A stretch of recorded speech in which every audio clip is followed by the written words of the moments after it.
Welcome back, friends. Last time we faced fear and discovered our faith lifts us into confidence.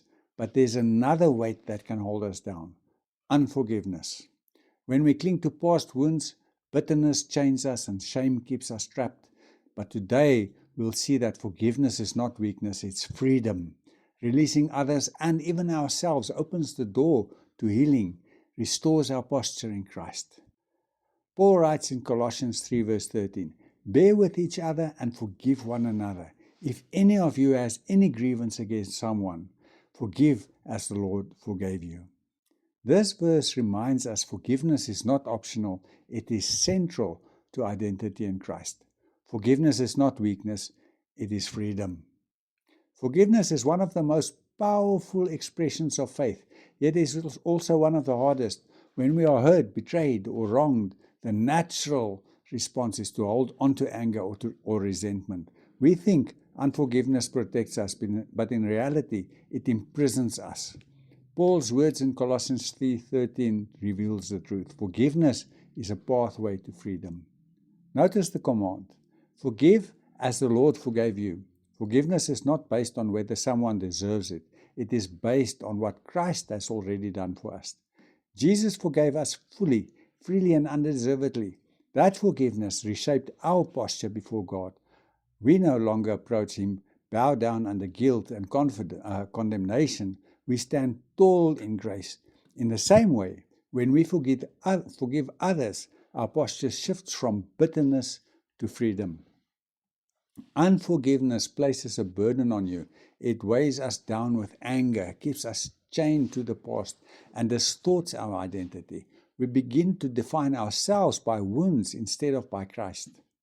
But forgiveness lifts your attitude. It allows us to walk freely, no longer carrying the burden of resentment. It allows us to kneel in gratitude, remembering how much we have been forgiven. Forgiveness is not denial. It doesn't minimize the pain or pretend the wrong didn't happen. Instead, it acknowledges the hurt but chooses to release the debt. That release is not about excusing the offender. It's about freeing yourself. When you forgive, you refuse to let that wound define your identity. You choose to live from Christ's forgiveness instead of from bitterness. Jesus modeled this on the cross. In Luke 23:34, he prayed, "Father, forgive them, for they do not know what they are doing." Even in his suffering, he chose forgiveness. That posture of mercy is what we are called to imitate. Forgiveness also reshapes community. Paul begins the verse, "Bear with each other." Forgiveness is not just personal, it's relational. It creates unity, it heals divisions, it reflects Christ's love. A community marked by forgiveness becomes a place of freedom, where people are not defined by failures, but by grace. Practically, forgiveness is often a process. It may begin with a decision, but continue with prayer, renewal of the mind, and choosing daily to release resentment. Sometimes feelings lag behind choices, but over time, God aligns your heart with His truth.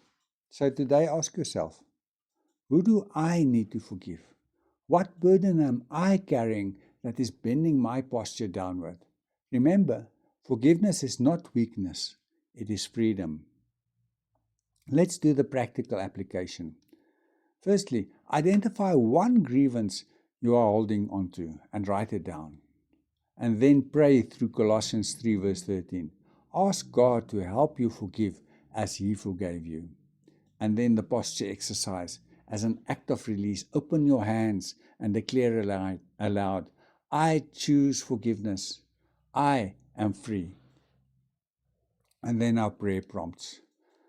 Lord, show me where unforgiveness is weighing me down. And Father, remind me how much you have forgiven me.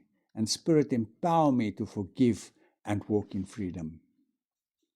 Let's do our closing prayer. Father, thank you that you forgive me fully and freely through Christ. I confess that I've held onto resentment and hurt, and today I choose to forgive as you forgave me.